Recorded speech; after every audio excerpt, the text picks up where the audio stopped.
আপনাকে একটা কথা জিজ্ঞেস করছি, আপনারা দেখেছেন সোশ্যাল মিডিয়ার মাধ্যমে কি দেখতে পাচ্ছেন যে ফিলিস্তিনের মাটিতে আপনার ফিলিস্তিনের মাটিতে ওই যে মসজিদ আকসাকে ধ্বংস করা হচ্ছে, করছে কারা? ইসরায়েলের ইহুদিরা, তাই না?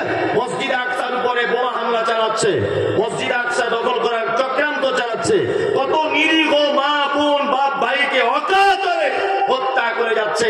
সারা পৃথিবীর এত মুসলিম দেশ থাকার পরেও একটা দেশের মানুষ তাদের কান্না কেউ শুনতে পাচ্ছে না, কেউ শুনছে না তাদের আত্মনা। বলুন তো দেখি, অক্সিজেন দেয় কে? আল্লাহ। খেতে দেয় কে? আল্লাহ। আল্লাহ যদি ইচ্ছা করে তাহলে ইসরায়েলের ইহুদিদের খাদ্যটা তো বন্ধ করে দিতে পারে, যে তোরা আমার মসজিদ ভেঙে দিচ্ছিস, মুসলমানদেরকে মারছিস, তোদের সব বয়কট করে দিলাম। এটা পারে কি পারে না? পারে। আল্লাহ তাআলা বলছে আমার নাম রহমান। পৃথিবীতে বেঈমান, বিশ্বাসঘাতক, আল্লাহ দ্রোহী, মসজিদ মাদ্রাসার দুশমন আমি কাউকে আমার দয়া থেকে বঞ্চিত করব না। সবাই আমার দয়া পেয়ে যাবে, কিন্তু কিয়ামতের দিনে বিশেষ মানুষদের উপরে দয়া করা হবে। ওই জন্য যখনই আপনার কাছে বিনীত অনুরোধ, ফরজ নামাজের পরে বা যখন আপনি একা একা যখন দোয়া করবেন হাত তুলে, এই দোয়াটা অবশ্যই বলবেন যে আল্লাহ কিয়ামতের দিনে আমার উপরে একটু দয়া করে। কিয়ামতে যদি কোনো মানুষের উপর আল্লাহ তাআলা দয়া করে দেন, তার ফলাফল জান্নাত, ফলাফল জান্নাত। বেশি বাড়াচ্ছি না। তারপরে কি বলি? তারপরে বলি মালিকি ইয়াউমিদ্দিন, কিয়ামতের দিবসের মালিক, হিসাব দিবসের মালিক কে? আল্লাহ। এইখানে একটা জায়গায় আপনার ঈমান নষ্ট করে দিচ্ছে এক শ্রেণীর চিটার বাটপার হুজুরেরা। আপনাকে বলে দিলাম এদের থেকে সাবধানে থাকবেন। কি সাবধানে এই কারণে থাকতে বলছি, জলসার স্টেজে বড় একটা পাগড়ি ছুঁড়ে দিয়ে বলছে সবাই পাগড়িতে ধরুন, কিয়ামতের দিন বেঁচে যাবেন। আমার দাদুর নৌকা তৈরি করা আছে, নৌকা উঠে আপনাদেরকে জান্নাতে ঢোকাবে। আবার বলছে পাগড়িতে যদি চান্স না পান, যারা পাগড়ি ধরেছে আপনি তাদের গায়ে ধরুন। কি বললাম বুঝলেন না? কারেন্টের শর্টের মতো সবাই ধরুন। আমার দাদু জান্নাতে যাওয়ার জন্য নৌকা ভাড়া করে রেখেছে, তোমাদের সব পৌঁছে দিবে। পৃথিবীর দামি মানুষ, দ্বিতীয় দামি মানুষ ইব্রাহিম আলাইহিস সালাম। মুহাম্মদ সাল্লাল্লাহু আলাইহি ওয়াসাল্লামের পরে যে নবীটির সম্মান, তিনি হচ্ছেন ইব্রাহিম আলাইহিস সালাম। পৃথিবীতে কোন নবীর সুন্নাত দ্বিতীয় কোন নবীর সুন্নাত চলে না, একজন মাত্র দ্বিতীয় সুন্নাত চলে, তার নাম ইব্রাহিম আলাইহিস সালাম। শুধু এই নয়, প্রত্যেক নামাজের ভিতরে আরেকজন নবীর জন্য দোয়া করা লাগে, তিনি হচ্ছেন ইব্রাহিম আলাইহিস সালাম। আল্লাহুম্মা সাল্লি আলা মুহাম্মদ, আল্লাহ তুমি শান্তি বর্ষণ করো মুহাম্মাদের উপরে, ওয়া আলা আলি মুহাম্মদ, মুহাম্মাদের পরিবারের উপরে, কামা সাল্লাইতা আলা ইব্রাহিম, যেমন তুমি শান্তি বর্ষণ করেছিলে ইব্রাহিমের উপরে, ওয়া আলা আলি ইব্রাহিম, এবং ইব্রাহিমের পরিবারের উপরে। এই দোয়া আমরা করি কি করি না? করি কি করি না? করি। ইব্রাহিম আলাইহিস সালাম কিয়ামতের দিনে তার আব্বাকে দেখতে পাবে, আব্বা বড় বিপদে। ইব্রাহিম আলাইহিস সালাম নিজ পিতার কাছে গিয়ে বলবেন, আব্বা তোমাকে কি আমি বলিনি যে তুমি আমার দ্বীন কবুল করো? তখন ইব্রাহিম আলাইহিস সালাম আব্বা বলবে, ঠিক আছে বাবা, আমি এখন তোর কথা মেনে নিলাম, আমি তোর দ্বীন কবুল করব। তখন নবী ইব্রাহিম বলবেন, আর দ্বীন কবুল করে কাজ নয়। ইব্রাহিম আলাইহিস সালাম আল্লাহকে ডেকে বলবেন, আল্লাহ তুমি তোমাকে বলেছো কিয়ামতের মাঠে অপমান করবে না, জীবনে কখনো অপমান করবে না। এর থেকে বড় অপমান আর কি হতে পারে? আমি একজন নবী আর আমার আব্বা কিয়ামতের মাঠে বিপদের সম্মুখীন। তখন আল্লাহ তাআলা বলবেন, ইব্রাহিম আমি বলেছি তোমার আব্বা হোক আর নিকট আত্মীয় হোক, যেই হোক, ঈমান আনেনি পরিত্রাণ পাবে না। তোমার আব্বা বলে এইটুকু সাবসিডি আমার পক্ষ থেকে যে তোমার আব্বাকে মানুষ রূপে জাহান্নামে নিক্ষেপ করবো না, অন্য প্রাণীতে রূপান্তরিত করে তোমার বাপকে জাহান্নামের ভিতরে দেব। ইব্রাহিম আলাইহিস সালাম দেখতে পাবেন একটা প্রাণী, চতুষ্পদ প্রাণী, ছোট প্রাণী, আর ফেরেশতারা তাকে লাঠি মারতে মারতে এইরকম করতে করতে তাদেরকে জাহান্নামের ভিতরে নিক্ষেপ করা হচ্ছে। তার মানে বোঝা যাচ্ছে ঈমান যদি না থাকে নবীর বাপ হয়েও বাঁচা যাবে না, বাঁচা যাবে না। আরে নবীর বাপ হয়ে বাঁচা যায় না, তোমার দাদুর পাকড়ি ধরলে বাঁচা যায়? বিয়াদব কোথাকারে, তোমার পাছার চামড়া তুলে দিব। ভণ্ডামি খুঁজে পাও না? জান্নাত তোমার বাপের সম্পত্তি নাকি? একজন নবী তার বাপকে টেকাতে পারছে না, বলো কি করে তুমি এ কথা? আল্লাহর কসম দিয়ে আপনাকে বলছি, আমার মোবাইলে সব নোট করা আছে।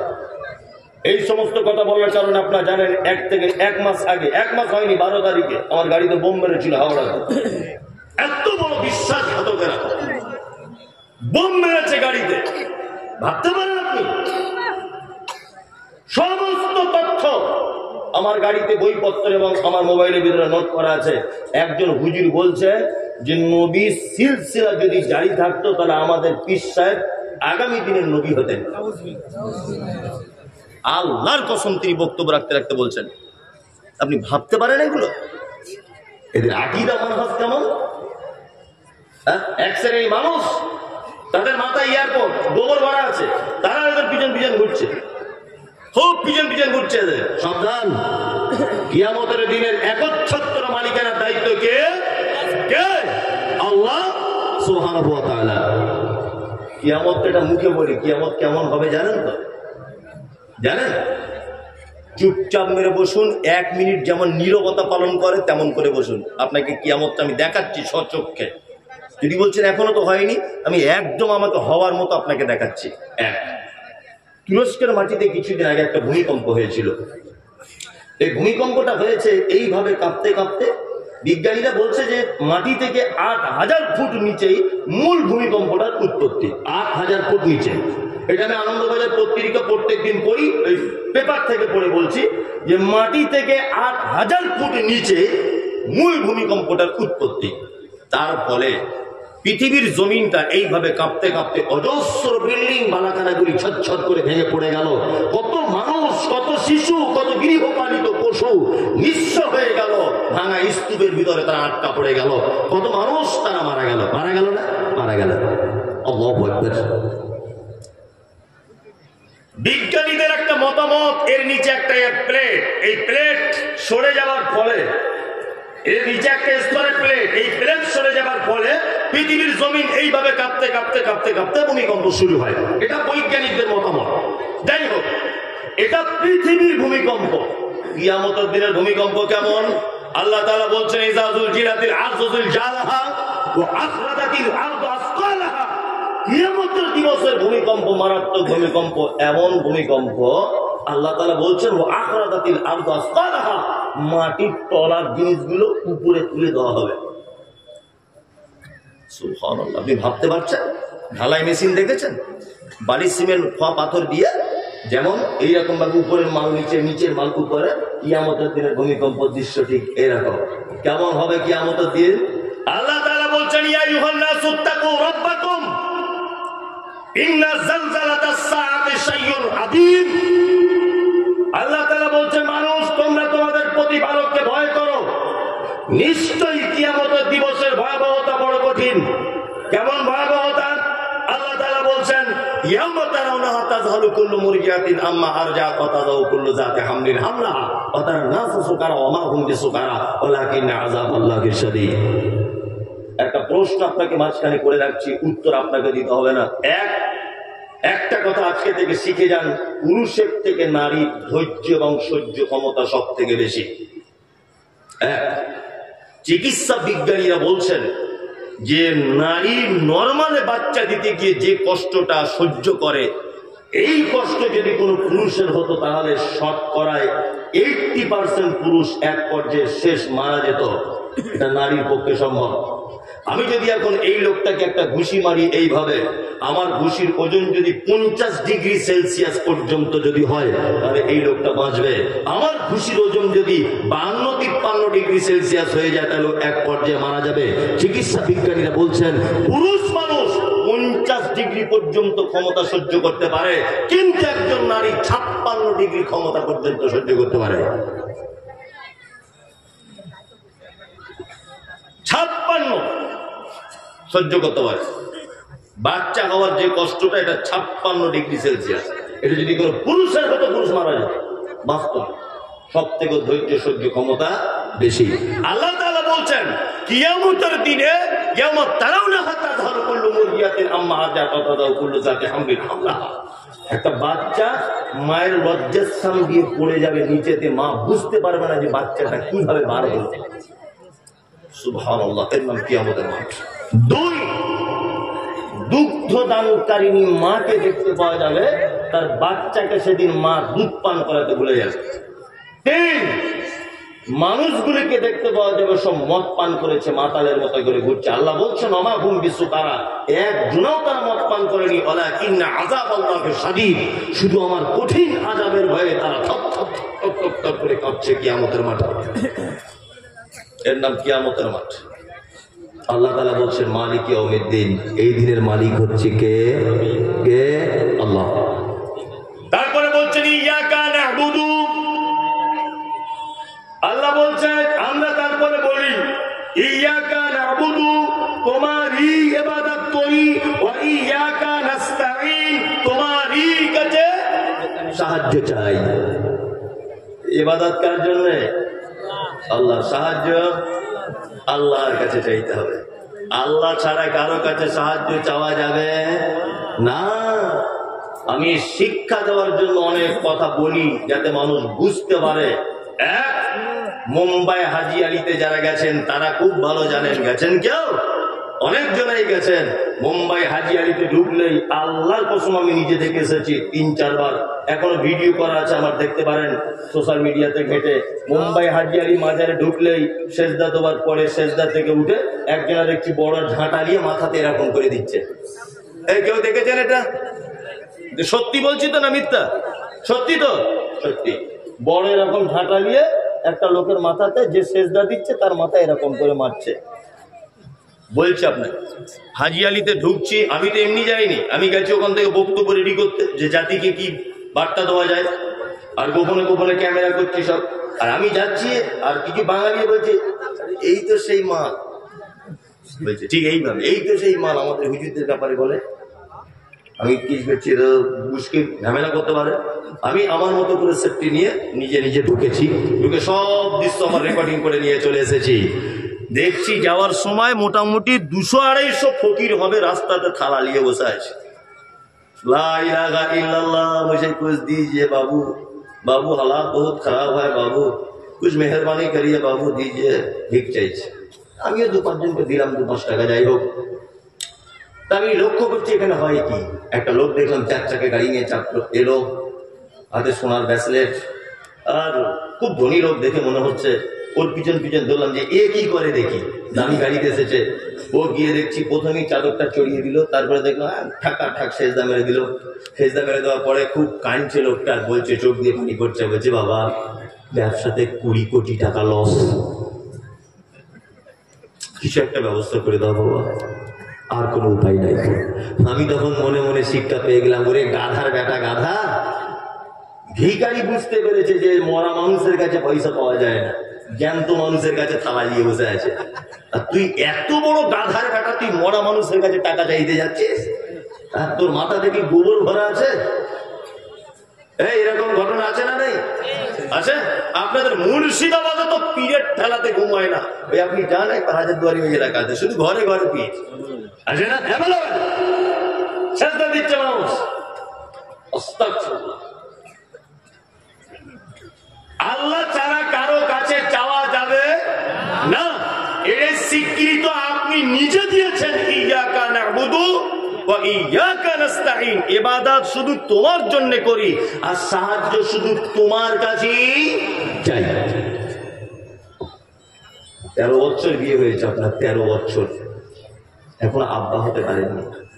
গভীর রাত্রে উঠুন, উঠে 2 রাকাত সালাত আদায় করে আল্লাহকে ডেকে বলুন রব্বি হাবলি মিনাস সালিহিন, আল্লাহ তুমি আমাকে একটা নেক সন্তান দান করো।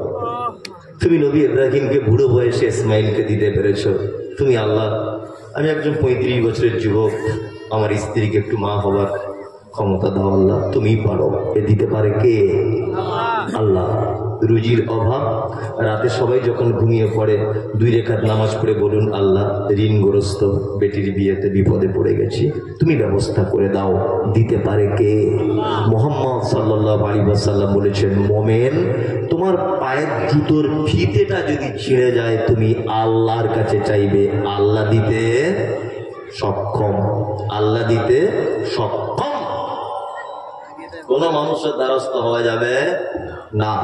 কোন বাবা, কোন ফকির, কোন উকিল, কেউ কোন জায়গায় গিয়ে চাওয়া হারাম। যারা এগুলো করছে এদের থাকার জায়গা জাহান্নাম। কি বললেন? একটা ভয়ঙ্কর কথা আপনাকে বলে রাখছি, শুনে রেখে দেন। ভয়ঙ্কর। কিয়ামতের দিনে জাহান্নাম থেকে কিছু মানুষকে কোনো একদিনের জন্য মুক্তি দিয়ে জান্নাত দেওয়া হবে। এই ঘটনা শোনা আছে না নেই? আচ্ছা বলুন তো, কাদের জাহান্নাম থেকে মুক্তি দেওয়া হবে এটা জানা আছে না? যারা কাবিরা গুনায় লিপ্ত ছিল কিন্তু তাদের ঈমান ছিল, ঈমান ছিল, কাবিরা গুনাতে লিপ্ত ছিল, তারা জাহান্নাম থাকবে। ঈমান থাকার কারণে তাদেরকে আবার জান্নাতে কোনো না কোনো একদিন দেওয়া হবে। কিন্তু যারা শিরিক করা অবস্থায় মারা গেছে পশ্চিম কালেও এদেরকে জাহান্নাম থেকে পরিত্রাণ দেওয়া হবে না।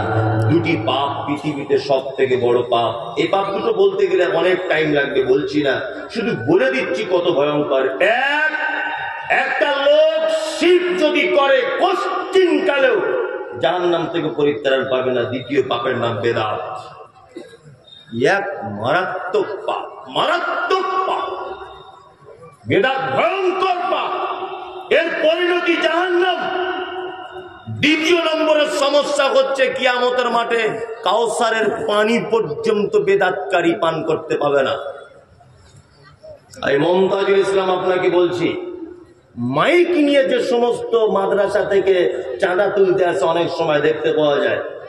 যদি আপনি বুঝতে পারেন যে এই মাদ্রাসা থেকে এই শিক্ষা দেওয়া হয়, ইয়া নবী সালামু আলাইকা, 1 টাকাও দিবেন না চাঁদা, 1 টাকাও। কারণ বেদাতিকে সাহায্য করা হাদিসে মানা আছে, চরম ভাবে মানা আছে। যদি আপনি দেখেন তার আকীদা এটা, নবী মরার পরেও সবকিছু ক্ষমতা রাখে, এই মাদ্রাসার ছাত্র বার হলে এই আকীদাতে বক্তব্য রাখবে, মমতাজুল ইসলাম 4 আনা পয়সা দিবেন না। বেদাতি প্রতিষ্ঠানে সহযোগিতা করা হারাম। বেদাতিদের প্রতিষ্ঠানে সহযোগিতা করা কি হারাম। আজকে জাতির সামনে এটা লজ্জা সহকারে বলছি, এই পশ্চিম বাংলার মাটিতে বড় বড় আহলে হাদিস মাদ্রাসা তো দেখছি ইদানিং বেদাতি বক্তাদেরকে প্রধান বক্তা হিসেবে আনছে, পিছনে সাইকুল হাদিসেরা বসে আছে। সোশ্যাল মিডিয়াতে শুধু ভাইরাল বলে তাকে প্রধান বক্তা করে আনছে, অথচ তার আকীদা, তার মানহাজ একটাও ঠিক নাই। দেখতে পাওয়া যাচ্ছে না? কত মাদ্রাসাতে দেখছি। যারা এদেশের মাটিতে সর্বপ্রথম ফতোয়া দিয়েছে ডাক্তার জাকির নায়েক কাফের, যারা এদেশের মাটিতে ডাক্তার জাকির নায়েককে দেশ ছাড়ার পিছনে সুড়সুড়ি দিয়েছে, তাদেরকে আজকে দেখতে পাচ্ছি আহলে হাদিস গ্রামের প্রধান বক্তা করে আনছে বড় বড় উল্লেখযোগ্য মাদ্রাসাতে। এগুলো লজ্জা ছাড়া আর কিছু নাই। কি বলছি বুঝতে পারছেন না? খুব সাবধানে থাকবেন।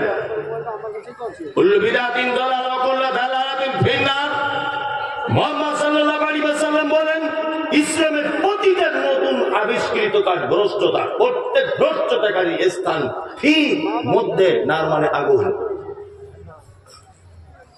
এখন তো সোশ্যাল মিডিয়াতে আমাকে তো সহ্য করতেই পারে না, শুধুই বলে মমতাজুল ইসলামের জন্ম ঠিক নেই, নবীকে বড় ভাই বলে।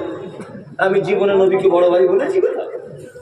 আসলে ওটা নয়। ঘটনা হচ্ছে এই যে বেদাত করে করে এমন হয়ে গেছে ওদের সবটারই আর সহি হাদিস অ্যাকসেপ্ট করে না।